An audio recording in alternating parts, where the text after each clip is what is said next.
Let's see what vegan meals we can make using $20 at the Dollar Tree. Hi, I'm Val. I made the recipe website Very Vegan Val, and this is my Dollar Tree haul. Here is everything I got, and the total, $21.25, which is over $20, but I did get dish detergent as well, just because we needed it. And so I'm not including that in our groceries total, which was $1.25, which brings our total to exactly $20. Here's everything we got for $20. Elbow macaroni, brown rice, 2 pounds worth, 12 ounces of lentils, 16 ounces of pinto beans, a package of potato gnocchi, a stuffing mix. It says for chicken, but you don't need to use it for chicken. A can of chickpeas, a can of tomato sauce, canned carrots, canned mixed vegetables, diced tomatoes, and sweet corn, cream style. No cream in it, but I would not normally opt for that. I would prefer just canned corn, but this is what they had. We got a jar of sauerkraut, frozen pepper stir fry, frozen broccoli, and a package of Saucy Lips handcrafted gourmet fajita sauce. And that's everything.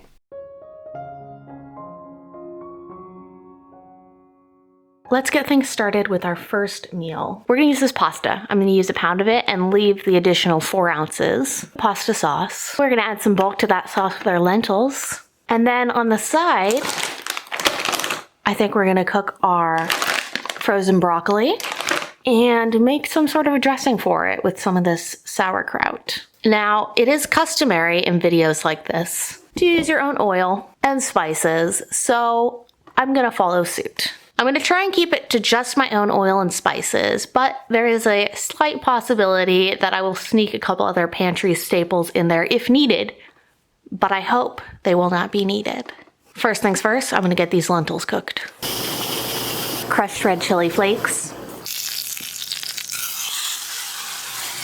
And I know you can't see anything because it's all fogged up, but I added not even half of our lentils. We're gonna add our sauce. I'm gonna start with half of it and see what that looks like before we decide if we want all of it.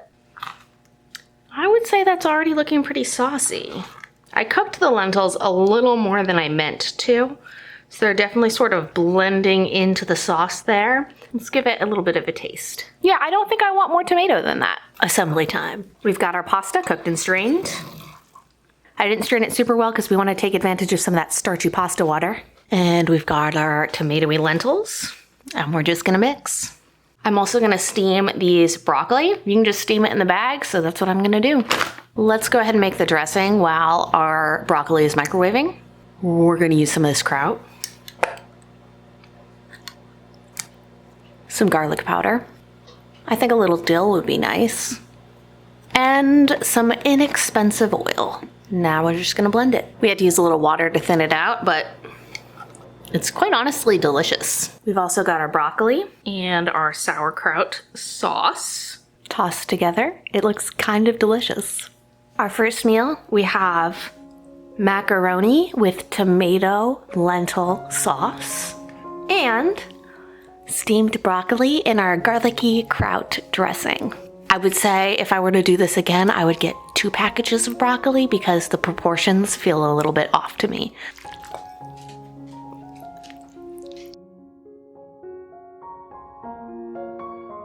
Let's give our lentils and macaroni a little taste. You definitely get a lot of lentil flavor with just that little bit of tanginess from the pasta sauce. In the past when I've done this, I've cooked the lentils a bit less and I've added a lot less of them. It's more like a few lentils in tomato sauce, whereas this is like a lentil and tomato sauce. And I like both versions, honestly. This one I'm sure is higher protein. Our broccoli. I'll say it now and I'll try not to say it again. I really wish it was fresh broccoli. I just miss fresh produce, but it's not bad. The tanginess of the sauerkraut dressing is really interesting, and it also has a little bit of creaminess to it. As far as like not fresh broccoli goes, it actually is pretty good. It's got a little bit of a bite to it still. It's not completely mushy. And I'm glad to have a vegetable on my plate. Next up, let's cook our potato gnocchi. We'll add to it some chickpeas And then to try and get a little bit of vegetable in here, we're gonna see if we can make a sauce with these canned carrots. I've got my carrots drained and rinsed to get rid of as much of the canned flavor as possible. And we're gonna see if we can make a creamy, silky sauce out of it. Let's add some garlic powder and a bit of this Italian seasoning. I think just the tiniest bit of nutmeg would be nice. We'll add a little bit of oil to get it more creamy and then blend, adding water as needed. Oh, salt and pepper too. We'll add that too. Silky and bright. The nutmeg definitely was a good touch.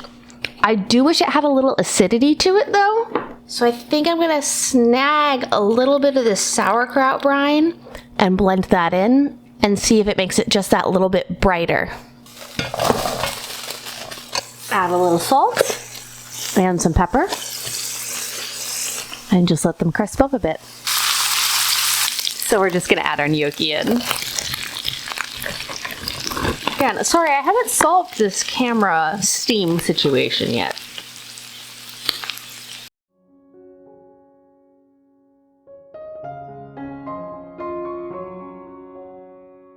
Let's try our crispy gnocchi and chickpeas in carrot sauce.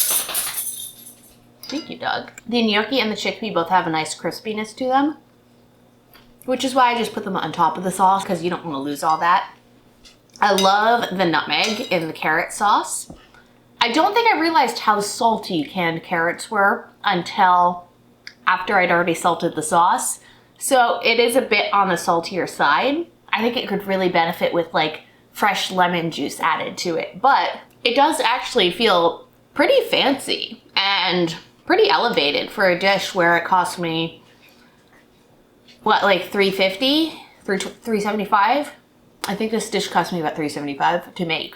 The more I'll eat it, I think like the more I like it too. It's really growing on me. Fun dish. Would eat again.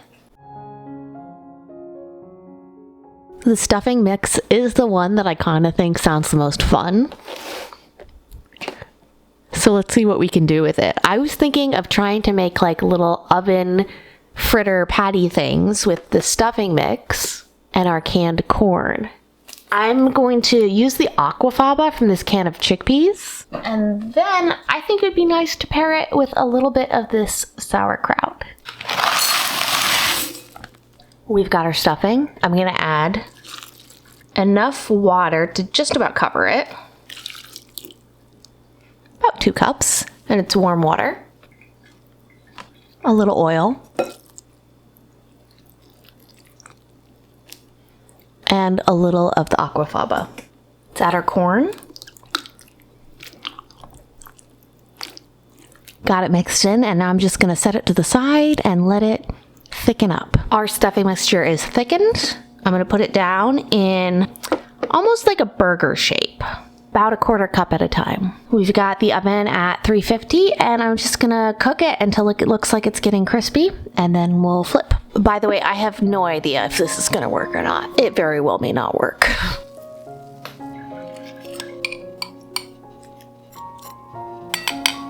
Stuffing and sweet corn fritters with sauerkraut. I think this is like less of a filling meal than the other ones maybe, but that's really fun. It's sort of like got that kind of gumminess a little bit in the middle that you get with stuffing, but the outsides are so crispy, and it has the savory stuffing flavors with the sweetness from the corn, and it really does accent nicely with like the little punch of the sauerkraut. That's really good, and it worked.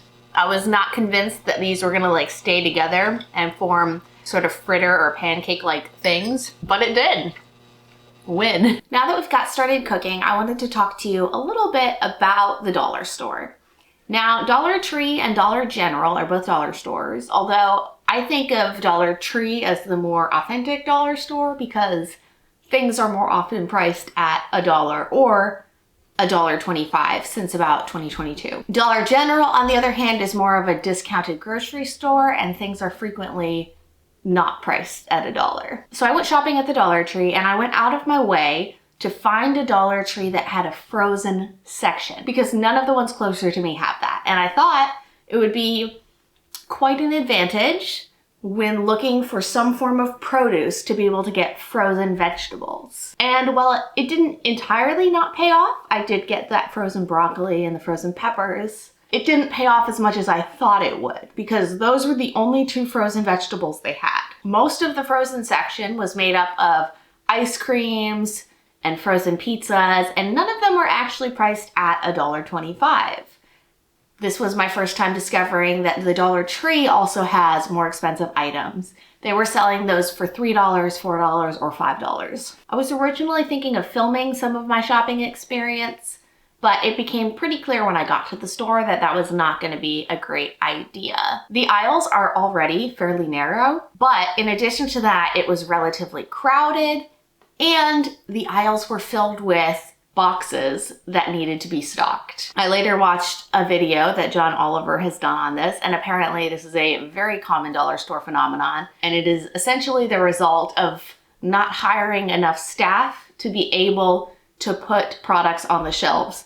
So they just end up sitting in boxes until they are eventually either put on the shelf by employees or by customers. The other thing that really prevented me from wanting to film in the store was essentially just a sense of unhappiness. The entire store felt unhappy. The people who were in there, the people who were working there, me by the time I left, the whole thing just felt a little depressing. I think part of that comes from the understaffing that I previously mentioned, but also how little employees are paid. And lest you think, well, it's a dollar store, of course they can't afford to pay their employees much, which might be a logical thought. The dollar store actually made over $1 billion in profit last year, and they paid their CEO and other top leadership millions of dollars. So there's definitely room to be treating employees better. Another interesting thing is that dollar stores don't always have the best prices.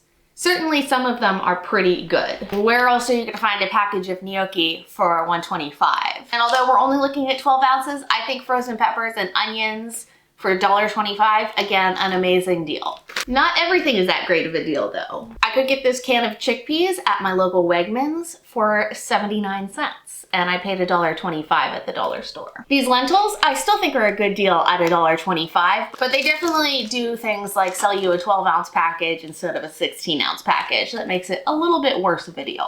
They have gone the other way though with this elbow macaroni. $1.25 isn't a bad price for pasta. I tend to look for pasta around $1 a pound, which you can still get at Trader Joe's. They went the other way with this, and they sold us 20 ounces of pasta for $1.25, which definitely makes up for the price difference. Obviously, if you have the time and the stores in your area to shop around, you will get better prices than just going to the dollar store. But I know a lot of people do not have that time and do not have other stores in their area. One of the ways that dollar stores have been incredibly successful is they're often the only source of groceries in that area, especially in rural communities. That makes it even more of a pity that they don't have any kind of fresh produce. I'm not entirely sure that no dollar stores have fresh produce, but certainly around me, no dollar stores have fresh produce. Tell me in the comments if you live near a dollar store that actually does sell any kind of produce, because that would make the experience a lot more appealing to me. We still have a lot of those lentils left over, so I think I'm going to cook them down and make them into sort of a dal, and we'll add some of our rice to that. You don't need much for this one. We're gonna start this dal out with a little bit of oil, and then we're gonna add some spices. Now I know if you don't have a lot of spices around, I am being a little bit cheeky with the amount of spices I'm using here, but I want it to taste good. And maybe you do have a lot of spices around, so I don't know, it is what it is. I'm gonna use some brown mustard seed and some cumin seed. And I'm gonna let that heat until they start to pop. Oh, I like spice, so I'm going to add some chili flakes as well. Let's add some dried ginger and garlic powder. Let's add our lentils. It's not usual to use cooked lentils in dal, but I can't see why it won't work. Mix them in and get those spices really incorporated. And you could just leave it here, but we're gonna add water. 5 cups of water. We'll bring it to a simmer and then we'll let it cook until a little bit of the water evaporates, but more of the lentils break down and it just thickens overall. I'm also gonna make a cup of brown rice to go with it. I'm not doing anything special with this rice today. I'm just gonna make it like I usually would, which means starting off by washing it.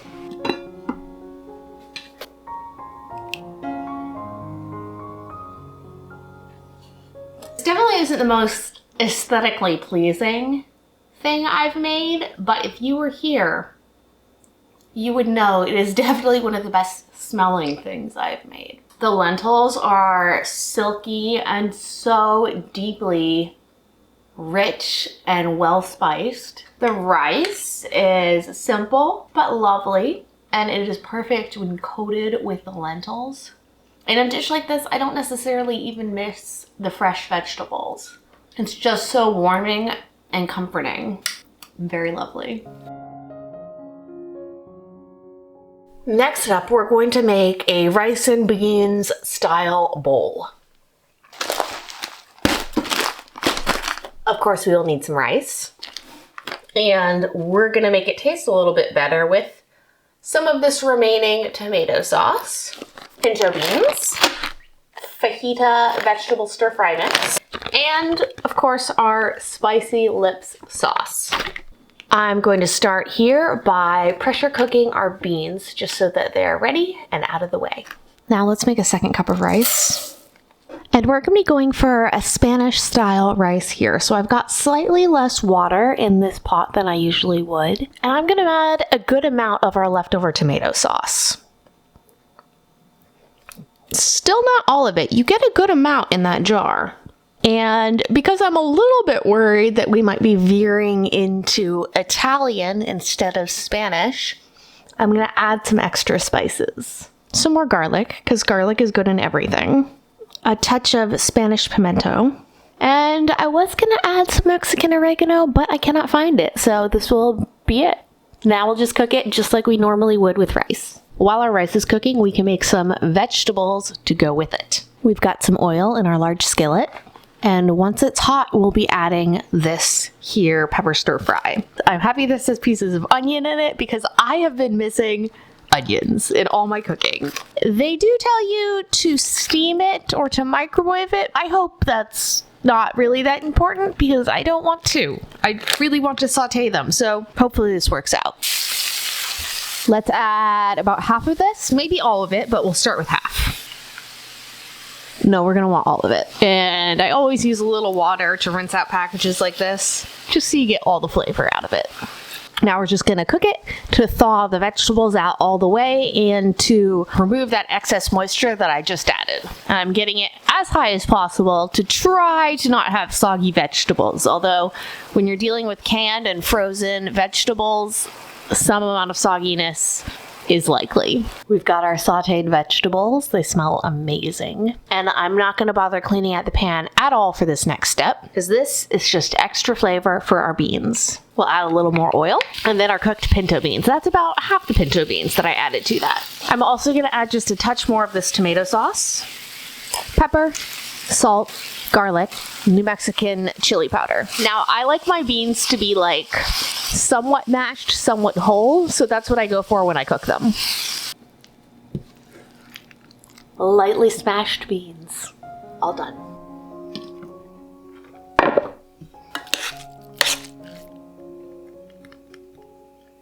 We've got tomato rice, refried beans, and fajita vegetables. A bit of a hodgepodge, but all with some Mexican flavors in there. Both the beans and the rice are really nice. The pimento is the thing in the rice that really, I feel like, brings it away from the Italian feeling tomato sauce. The peppers and the onions are really lovely. The fajita sauce on it is tasty, but really what I'm appreciating is the vegetables themselves. They do not get mushy. They're not exactly like you would expect a fresh pepper to taste. They are a little bit, I don't think mushy is the right word, but I can't think of what a better word is. Like just not quite as crisp, but I mean, not bad either. I think if I were to add anything to this meal, it would be some tortillas because this is the type of thing that would just be fantastic to wrap up in a tortilla and eat like a burrito or a taco or whatever shape you want to eat it in.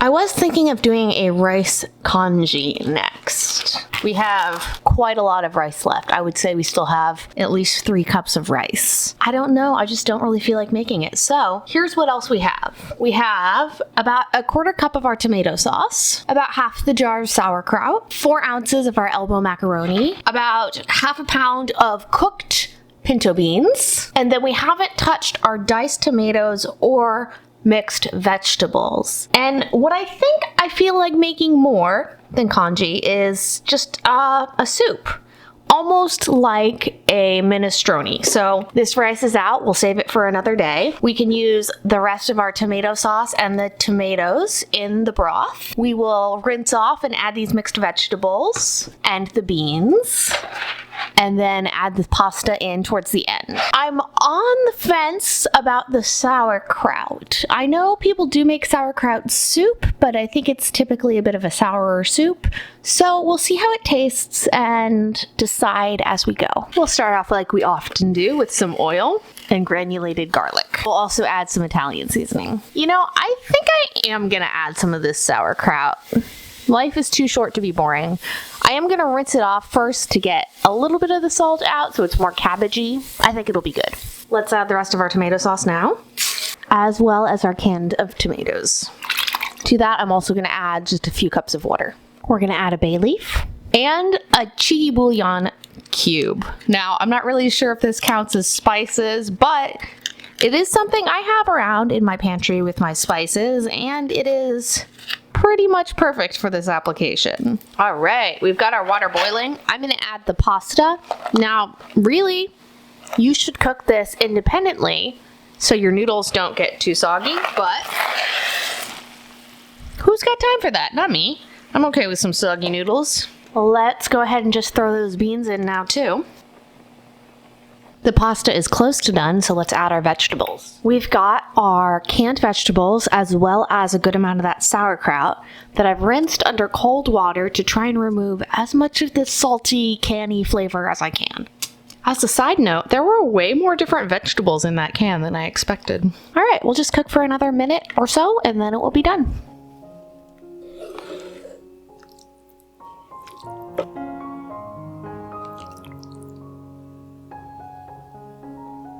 Finally, it's time for our soup finale. The broth is tomatoey. The Italian seasoning really brings it up a level, as probably does that bouillon cube.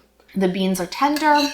The pasta's tender. The sauerkraut, I think, is adding a touch of sourness to it, but it kind of melts away into the rest of the soup, like cabbage will if you cut it finely enough. And I think it's really quite pleasant, actually. The vegetables themselves aren't particularly nice. Like that carrot tastes kind of like nothing. This is a potato. It also tastes kind of like nothing. I would say that the canned vegetables themselves aren't particularly nice, but I think it does add something to the overall soup experience. The highlights, of course, are the pasta and the beans. Again, if I were to add something to this, aside from maybe, you know, garlic and onions, I think fresh bread would be a really nice accompaniment to this soup to make it feel a little bit more hearty and a little bit more like a meal. Although we have made a huge amount of soup from those ingredients. And that's it. I will say it's 2025. Grocery prices are what they are, which is through the roof. Shrinkflation is a real thing, and not everything I found at the dollar store I thought was a particularly good deal. Despite all those things, I easily made 6 meals with $20. I think it wouldn't have been hard to make a 7th meal. I still have so much rice left over that could have been incorporated in more ways, which would have given us more budget for vegetables and other things. But I really don't think we need that. Now, dollar store definitely is not my favorite place to shop. I don't think they're a particularly ethical company, and I think they mistreat their workers. That being said, people should shop for groceries where they can afford to and where they have access to with no shame. Hopefully this video gave you a little bit of inspiration of some of the vegan dishes you can make affordably with simple Dollar Tree ingredients. And while I definitely came into this video being skeptical that I thought the dollar store would actually be good value for your money, I think we managed to spend it wisely, and in this case, I really think it was. Let me know in the comment what some of your favorite dollar store finds are, or some of your favorite budget-friendly ingredients. I've also been kind of thinking of making a little series of this and seeing how far $20 can get you in different stores. Let me know if that would be interesting to you. If you enjoyed this video, please give it a thumbs up and subscribe so you can see it the next time we post. Thanks, bye. Do you see yourself in the oil?